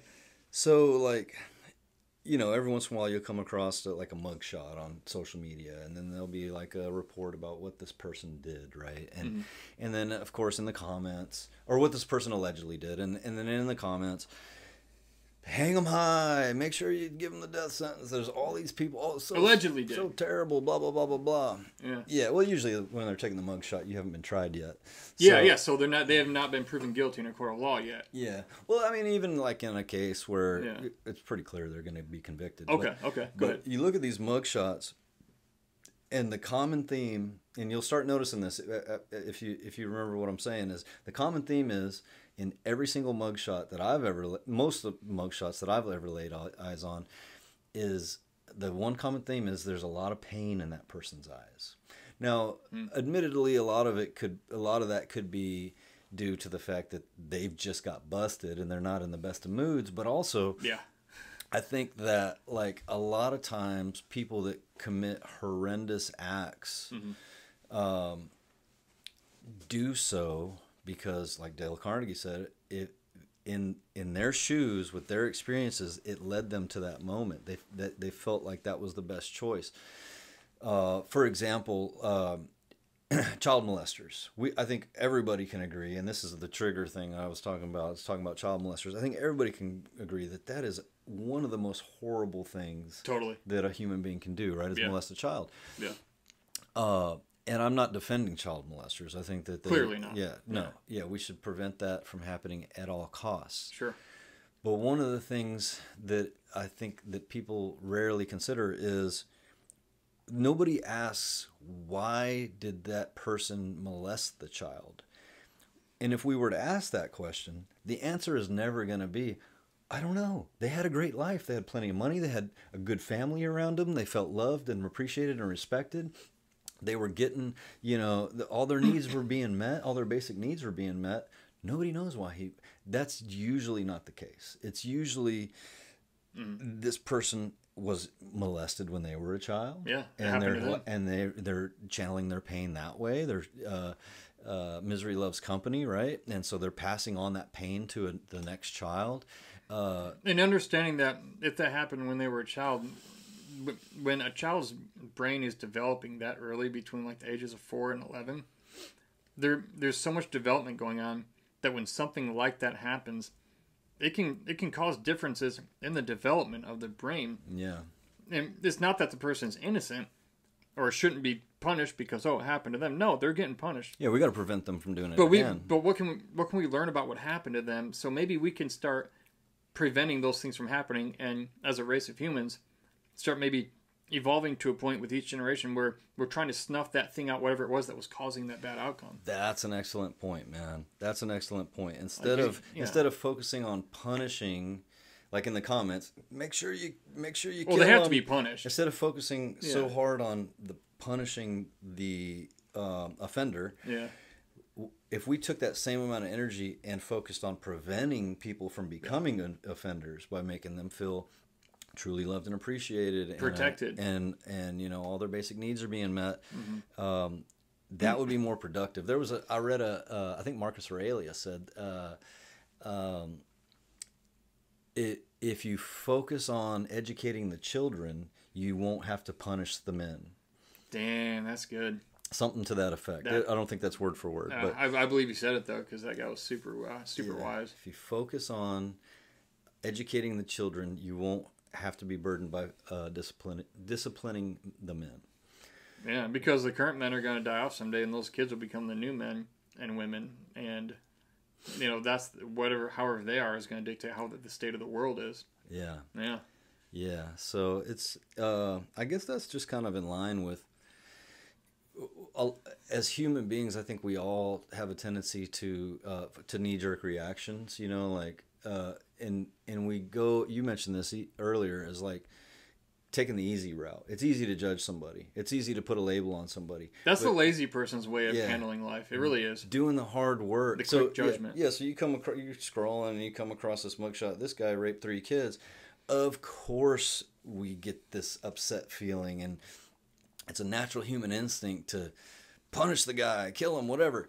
But the hard thing to do is stop and think about it deeper. Is like, well, why did he do it? Nobody asks why. Yeah. They just tell him that. Well, I think both are necessary, because we obviously have to punish the guy, but also, like you're saying, let's look into why. If we can figure out why, then, like you said, then we can prevent. Prevent it from happening. Because I know you know that, but I don't want someone listening to this going, oh, Daniel just said you shouldn't punish child molesters. You should just learn about them. That's not what we're saying, obviously. No, we should. But I know there's going to be one guy out there. We should definitely. So to make things clear, we should definitely take every measure that we can to ensure that offender doesn't do something like that again. Well, punish them. And is there any kind of rehabilitation that can be done for whatever the crime is that can actually help the person actually change, if it is possible? Well, cut off his dick. Well, that'll change it for sure too. Cut his hands off too. It's like, yeah. So I'm not defending child molesters by any means. It's a horrendous, horrific thing. But that's a good point you made though in the social media comments. If you're to say, I wonder what led to it. You're not even saying don't punish him. You're just saying, because that's a given. Yeah. But some people are so judgmental and stupid. They'll take your comment as, I wonder what led to that. As you completely glossing over the fact that he did something horrible. It's like, well, that's a given. Like, who didn't think that it was a horrible thing he did was not a given. Yeah. But people jump to that. And, so I've tried that. I've tried that before. It's like, I don't make a lot of comments on social media anymore. It's just not worth the time. Yeah, when I have, like, if I'm bored and I have time and I feel like I have, if I the keyword feel like I have something time to waste, interesting to say, I'll go in there and say it. And I think I did that one time just to spark a conversation. Yeah, and I said, well, hey, listen, guys, look, if he did it, it's horrendous. But look at the pain in his eyes, and my point I was trying to make was, let's all focus on how to prevent this from happening again. And boy, did I get attacked. I mean, because they perceived it as you're defending the suspect, the villain. Yeah, I wasn't following. They took it. I wasn't following. I wasn't stepping in line with what everybody else was saying. Or you didn't preface it in alignment before you said the thing. Yeah. And I think I did actually, but everybody still attacked me. And for some reason, it still wouldn't matter to some people. Yeah. So, yeah. How did we get on that? We're talking about judging people. Yeah. And judging how just people, the psychedelics, it's made me a far less judgmental person, because I'm so aware of the fact that there's so much I don't know about a lot of situations that present themselves, where it's like I need to do my due diligence before I offer an opinion on something or about somebody. Yeah. I mean, in the news is great at this. They throw out one spicy headline that's spun in the way they want it because they want you to interpret it a certain way, and a lot of people just take the bait every time. They have no idea they're mindless robots. Yeah. So many of them. That's an easy way. Oh, and it's interesting too. I just realized you don't have to think. That's a function of the ego also, because choosing to hear somebody out that has maybe a different view on something is putting yourself at risk that you might receive some information that makes you realize that you're wrong. Yeah, I've been wrong this whole time. Here's some new evidence. I've been wrong this whole time. And that's an uncomfortable feeling. And I think people call it cognitive dissonance. So it's an uncomfortable feeling. But if you don't expose yourself to these things, you're never going to know if you're right or wrong. Well, and here's the thing about a person who is open to the possibility they're wrong. People trust you more. Yeah. Because the worst person people I can never trust is someone who always has an answer for something. Like, they're an expert in everything. They always have an answer. And the more certain they are that they're right, the less I trust them. Yeah. But it's like, if you as a leader mess up and you just own it, go, well, I really messed up. I dropped the ball here. I see what I did. Here's what I'm going to do to fix it and not do that again. Mm-hmm. People will stand in awe. Like, this guy can't be real. Yeah. But when they see that you are, and they're like, man, he owned that. And he fixed it. Like, they trust you more now because they're used to just people wanting to point the finger at them or one of their friends and throw them under the bus so they look good to the board or whatever the case. And then you don't trust anybody who does that. And not only that, but if you're truly wrong and, like, you've been had, like you're on the spot, you are wrong, and you won't admit it, people, I mean, they'll pick up stones, man. They'll want to hang you from the highest tree. But most people, I say, relatively speaking, most people tend to be very gracious and forgiving. If you're wrong and you admit it, you just own it, and you say, okay, hey, that's how it was. I messed up. Here's how I'm going to fix it. And then you don't keep messing it up. Obviously, people go, wow, like we can trust that person, right. Or because it's integrity. Yeah. And with doing it the other way, there is no integrity. Yeah, it builds trust, builds respect, all of that stuff. Friendships. Yeah. Even if it's an issue that you don't agree on with somebody, they know you're going to at least come from an intelligent place of integrity as you talk out an issue with them. Mm-hmm. That your goal isn't to just win the conversation. Yeah. Which is most people I think I've known in my life, and it's exhausting because it's like, no matter what you say, like they think they're right. That's it. You can shut up now. It's like it's not even worth wasting your breath on. Yeah, I know people like that. Where like even when you're trying to like people I'm really close to, you're trying to present new evidence or information to them on an opinion that they have. Yeah. And even the way that they're listening to me, I can tell like you're just letting this go in, and you're not even considering what I'm saying. That, or they're taking it and they're trying to think of how they can turn it around on you and use it. And they'll even how to defend. Yeah. Their ego wants to defend that they're right. They'll even take the legit defense you had against them, and they'll take what you said and use it against you, even if it doesn't even fit the conversation. Yeah. And that's just a really lazy, malicious person right there. Yeah. We're all guilty of it. I've definitely been guilty of that. I try to do better about it. I'm trying to just become better. Yeah. Like, what's the worst thing if you're wrong? No one's going to keep going, hey, you were wrong and you admitted it.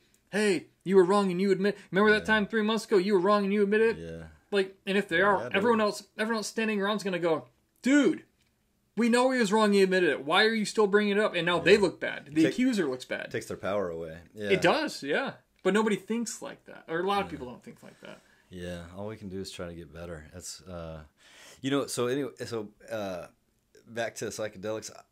This reminded me was, so I have this, I was going to ask you this before we started recording, but I might as well ask you now. I have this chocolate bar. It's a psilocybin chocolate bar. Oh, really? Yeah, it's got like 8 squares on it or something. It's like a Hershey's bar. You can break off squares. Yeah. And it's got even instructions on it that say... Who would ever think that chocolate heals? Yeah. It's infused with, I guess, mushrooms. And I'm just wondering how many grams of psilocybin are in that thing. Well, there's a guideline on the how much is a half a bar? How much is okay? It doesn't tell you how much it is. It just says like 1 to 3 squares is a microdose, 3 to 5 is like a standard dose, and then if you take all 8 squares, you're in for a ride. And so the reason I bring it up though is I don't know. I have mixed feelings about this. I want to get your opinion on it. Yeah. What are your thoughts about us starting a podcast sometime? We'll just eat a square and see where the conversation takes us. I'm not against it. I've had psilocybin a few times in very high doses. Yeah. Low doses and a couple of very high doses. And it's extremely healing. And again, in ways it's hard to describe. Personally, I think it'd be fun. At the same time, it would depend on how much you take. Yeah. And here's the thing too: if you're listening to this, going, "Oh my God, these guys are druggies," no, like listen, please, for your own sake, please understand. Here's one example. Not just my life. I'll use someone else's life. If you go on Netflix, there is a documentary series. There's 4 episodes called "How to Change Your Mind" by Michael Pollan. It's named after his best-selling book. And there is, I believe it's episode 2, it's on psilocybin, magic mushrooms. This guy with OCD, he's had OCD since he was 14 years old. He became suicidal in his late 20s, early 30s. It got to him. He can't get away from it. He was in this prison of his own mind. He was thinking about killing himself. He has a wife and a little kid. He was given... he was granted access into this study on psilocybin for the treatment of mental illnesses such as PTSD, or in this guy's case, OCD, obsessive compulsive disorder. man, my wife and I cried so hard the last 12 minutes of that documentary because it took us probably a half hour to get through the last 12 minutes. And we saw so much of ourselves in this guy. But what happened was he has had OCD since he was about 14. It's always been a struggle. He's had all kinds of psychiatrists, therapists, pills thrown at him. Nothing was working. That's when he's like at the end of his rope, and this study happened to pop up that he qualified for. He had one 6 or 7 hour medically monitored psilocybin session, therapy session with, there's a couple therapists there with him in the room. He's laying there with the blindfold on. He's taking it, and they're talking him through things. After getting out of that, he said 2 days later, I think it was 2 days later, he said, in my mind, it occurred to me to do one of the OCD things. But he said, when I thought to do it, I just thought, well, why would I do that? And I just didn't do it. Yeah. He just didn't do it. And it's so funny to see him. He's just like, yeah, in my mind, it was like the old habit tried to come back, but the habit was already dislodged. And he said, yeah, I had this idea to do that thing. I thought, well, why would I do that? And so I just didn't do it. And he's continued to take surveys and evaluations with doctors and psychiatrists and things like that. He clinically does not have OCD anymore. That's awesome. This is after one psilocybin therapy session. Yeah. Monitored by doctors. It's just gone. It's not there. He said, I don't medically qualify as having OCD anymore. After 20-some years, one psilocybin session. That's cool. Now I say that because it's a testament to the power of a lot of these psychedelics. And there was no downside to it. There's no negative side effect for him. And that's been my experience too, and a lot of other people who I know, hundreds of people now who have gone through a lot of these trials, and we're looking at the benefits of psychedelic-assisted therapies. And the thing about these things is this: the pills we have generally treat the symptom. Psychedelics go straight to the root, and they help you fix that, and they do it in record time. Yeah. Yeah. And that's where true healing comes. Not from putting a Band-Aid on your forehead because you have bleeding on your brain. No, right. You need surgery. And that's what psychedelics do, by and large, in general. And every time it's been my experience. I mean, people meet me and they have no idea I'm a combat wounded veteran who has diagnosed with post-traumatic stress, traumatic brain injury, and the stuff I've been through. They're like, well, what? You hear stories like mine and they're like, we've heard stories like yours, and why are you so normal and happy? Mm-hmm.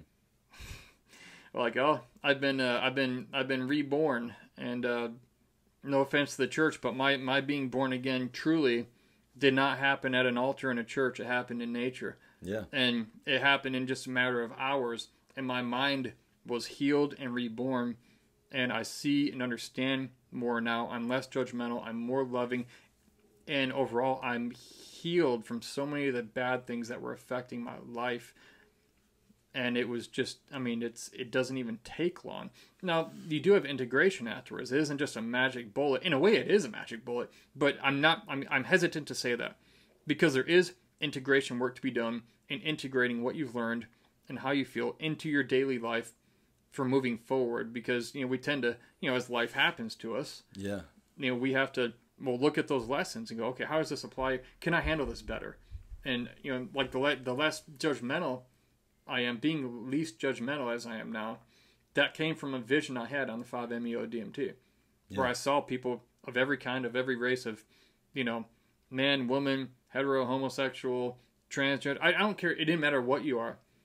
There was love for those people, and they were thanking me for just loving them where they're at. It was like, it didn't matter what I thought of them. It was like, just thank you for accepting me as a human and not mistreating me. Just, thank you for loving me as I am, where I'm at. That doesn't mean they're in a place that I have to agree with. It just means I'm being human to another human. And that's really not too much to ask. Yeah, I agree, man. It's easy to lose sight of that. It's easy to lose sight of that.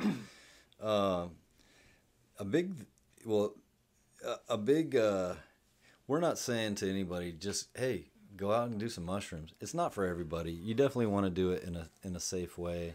Well, and in certain places, these things are illegal. Where I've done these things, 90% of the time, they were in a place where it is not illegal.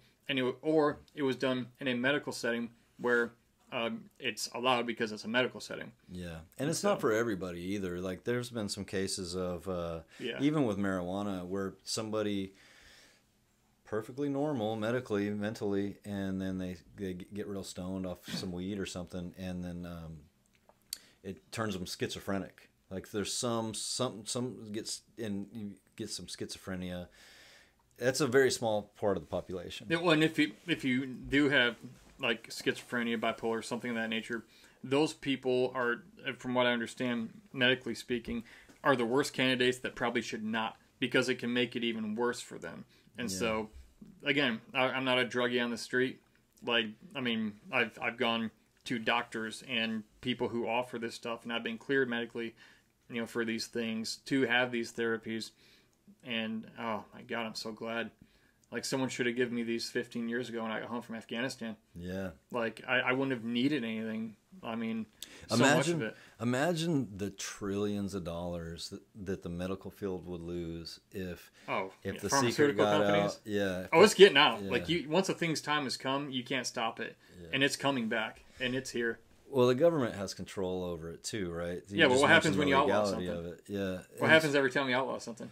It spreads. Well, people still do it. It's been outlawed for a long time. I know, right? Yeah. So it's meth. And, the government doesn't want a population of free-thinking individuals back to United we stand divided, we fall. Well, a lot of these experiences teach us that love is sounds cliche, but love is the answer. And if we all figured that out, we would all be united. And we would kick out these politicians and people who are standing against that. Yeah. So there's a lot of forces and there's a lot of money at play. I don't know that it's ever going to be encouraged in our lifetime by the establishment that this is pretty freaking awesome. But I also think they're out there doing it because they know that it is good. Yeah. Well, you can't keep a cat like this in the bag forever. Like, it's impossible. And given the resurgence and the renaissance of this now, between the 30s and 50s, the 1930s and 50s, there's a lot of studies. So many medical studies and proven things happening. And then in the 60s and 70s, politically, it was just shut down and cut off. Even with the science and the healing stories being there, well, now it's making a resurgence. And I have a feeling we're at a time in history where the mindset of people is, you're not shutting this down again. Yeah. This is happening. And if it was something that was harmful to people, or potentially harmful on a large scale, I would be more cautious and against it. But just based on what I know and my personal experience, I look forward to seeing a lot of this stuff become more and more legal in a medical or even private setting. Not where it's dangerous to people. But if I can just see these psychedelic plant medicines, because I know how healing so many of them are from personal experience and friends who I've watched be different. Mm-hmm. If we can just get them medically available to people as an alternative option to the pills that are just killing you with 10 ways to Sunday, that would be progress. And I think that's the first biggest step. I'm personally, I agree and I disagree. I'll explain. So I'm personally of the opinion that it doesn't matter to me one way or the other if it's legal, because, if we talk about unalienable rights that you're born with. Like, I agree with that. Like we look at the Second Amendment, like it's not the government that's giving us the right to defend ourselves. Like we were born with that right. The government is just protecting that. Depending on who's in office and what they say. That right. Yeah. Yeah. Or the Constitution, I should say, is protecting that. And the same thing with freedom of consciousness. I think that we were born. I like that. Oh, freedom of consciousness. Yeah. I like that. We're born with the freedom to alter our consciousness, to experiment with our consciousness, to heighten our consciousness. Use these tools. They're not party drugs. Use these tools for healing, and exercise your freedom of consciousness. I'll give you an example. Like, I've been a lifetime marijuana smoker. I use marijuana every day, and I have for a really long time. And every once in a while, somebody will come to me and with what they perceive to be good news, like, "Hey, did you hear they might make marijuana legal?" And it's kind of, to me, it's kind of like, so what? I don't care. Like, I really don't care, because my habits are not going to change. You're doing it regardless. Yeah. It's like when you turn 21 and you're in the military. Hey, you can legally drink now, and you're like, oh, now I can legally do what we've been doing for the past 3 years. The bars have been letting me in the whole time. Yeah, with the military ID, right? Like that? Yeah.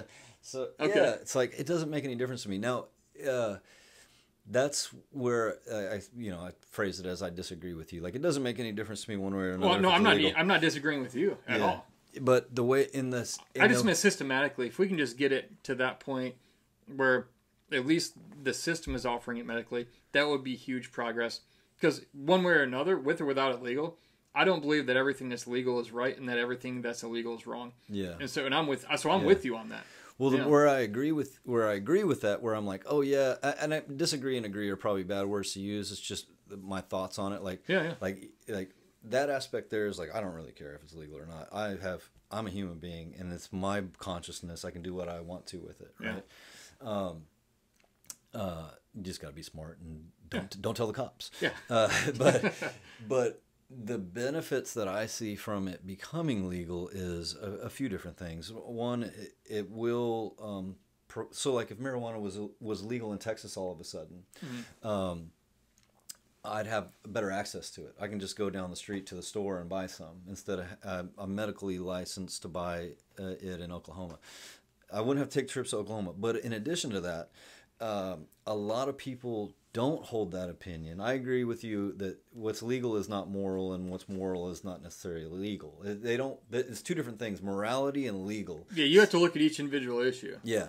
So, but some people believe that if it's legal, it's okay. If it's legal, it's morally okay. If it's illegal, it's immoral. So, those are people who just don't think very hard, and that's not a cut down. It's just the facts. Yeah. So because legality can change based on who's in office. I mean, if you think abortion's wrong because it's illegal somewhere, then they make it legal. Okay, well, if you see things that way, what's legal is right and what's illegal is wrong. Well, if they legalize abortion somewhere, are you going to say, oh, suddenly it's okay, 'cause it's right, I'm okay with it because it's now legal? And that's based on some politician monopoly, right? With probably some money motive. Like that just tells me, like, if that's the way someone sees something, like it's moral and good or it's not, based on legal or illegal, that's just a person that doesn't really think. Yeah, well, there's a lot of people like that. Yeah. That's half the problem. Yeah, and so the thing that I think that another benefit to it becoming legal is now all of a sudden the people that are like that suddenly will suddenly open their mind to, oh, well, it's legal, it must be okay, I'll try it, and those people will also be healed. And to your point, and I wasn't going to make this one until you said that, but it kind of goes together, is those people, you said those people don't think very hard. Well, if we make it legal, they go and take it now because it's legal, and it goes and causes them to start thinking very hard. It solves that they're not thinking very hard problem, then everybody wins. Well, what if it just helped or healed them with something that they didn't realize, and now their life is better? How do they deny that? Yeah. Well, no, I'm saying, I think it would change. I think it would change. So their thinking would have to change. Yeah. They would go, oh my gosh, that just healed me, or my pain in my back went away when I did that. Now you got me thinking different. But if it never would have been made legal, they never would have had the chance or been willing to, and then they wouldn't have had that healing outcome or something that would have changed their mind. Yeah, man. We've all been conditioned, like... That's the key word. We've all been conditioned that, like, okay, you're born into this world, and we slowly gain our consciousness, and we're given all these rules of how things are and what's good and what's bad. But at the end of the day, this is my consciousness. My body, my choice, right? Like, this is my brain. If I want to go out and do, and I don't, but if I wanted to go out and do a big healthy dose of heroin today, I should be able to. I didn't choose to be governed by somebody that says that it's illegal. Now, I understand why it's illegal, and we can debate all day whether or not it's good or not that it's illegal, but I'm just using heroin as this is my body. Like, I didn't ask to be born. I didn't ask to have these laws. I'm here, and it's mine. So I should have the freedom of consciousness. Or think about people who have certain inclinations. I never used to look at it this way because I was conditioned to be more judgmental. Like, I was conditioned from an early age to really be against homosexual people because it's bad, according to that. So I had that conditioning, like, don't even get to know them. It's wrong, period. There's nothing more to say. Yeah. But then I talk to them, and so many of them go, look, I know people say, hey, there's no gay chromosome or gene where, like, you know, oh, you weren't born that way. But then they say, you know, I didn't do anything to have this preference. It's just there. Yeah. So, like, they're like, I don't have the science to, like, say, oh, I was born this way. But I don't know where it came from because I didn't put it here and I didn't ask for it. I'm just this way. That I can empathize with that person. Yeah. Because, I mean, there are certain things like, oh, why do I fly off the handle when I get mad sometimes? Or, you know, no, it's just I didn't ask not to be a calm, mature, arguing person in conflict. I'm just this way. Like, now, there's probably causes, whether we know them or not. But my point is, I say, you know, my friends who are homosexual in particular, so many of them have said, I just don't know why I'm this way. Like, people say, no, you're not born that way. But like, they're like, I don't know why I have this preference or this inclination to be this particular way. It's just there. Yeah. And it's like they're saying, look, I didn't do anything to be this way. It's just that how do I hate a person who's just going, I don't know why. It's just the wiring for who the hell knows. Yeah. You're like, you know, and I think if like that's the insight you gain when you shut up and stop judging and just listen and seek to understand first. Yeah. End of the day, you still don't have to agree with somebody on something, but that's just a really easy example we can all understand at this state, at this time in history in America. Like, some people don't know why they're the way they are. Now, we probably all have something. We don't know why we're a certain way the way we are. I don't know why I do a lot of things. I mean, if you start talking about sex to people and they're being real honest, sex is a weird thing in the human condition. Why do some people like certain things and you might not like that thing and go, God, that's weird. Why would they? Like, who knows? That's their thing. Like, they probably don't even know. It's with that issue in particular. So when I find out somebody that I've met is gay, I immediately trust them more. Oh, really? There's a level of trust that gets reached very rapidly the moment I find out they're gay. And I'll explain why, is because I value authenticity in people. I value, and I do my best to be authentic. I value authenticity because it's a trust thing. I know what I see is what I get. What you're telling me is who you are. And being gay has become in our lifetimes has become way more accepted than it has been in the past. We were talking about when we were kids, it was a big insult to call somebody gay. But if I meet somebody that's gay and is openly gay, I know this person is being authentic because of the cultural, which is improving, but because of the cultural judgment that's been labeled on gay and lesbian people, and they value, it tells me that they value authenticity so highly that they're not scared. They're going to tell you that they're gay. So they're going to be, it tells me they're going to be open about other parts of who they are too. Hey everybody, thanks for tuning in again today to the Questions About Life podcast. We had some technical difficulties where we actually lost the last 15 minutes of the interview. We were almost to the end. But just to let you know, we'll pick up where we left off if you'd like in our next episode. And by the way, if you haven't done so already, if you have questions about life, something you don't know about life, or maybe you're afraid to ask, or you don't know who to ask, send us an email at questionsaboutlifepodcast@gmail.com. questionsaboutlifepodcast@gmail.com. We'd be happy to look at it, even discuss it just very loosely. We'll just throw it here in the mix. We'll start talking about it, see what comes up. Maybe it'll be some good food for thought. If you have any comments, questions, feel free. Agreements, disagreements, feel free to leave those in the comments as well.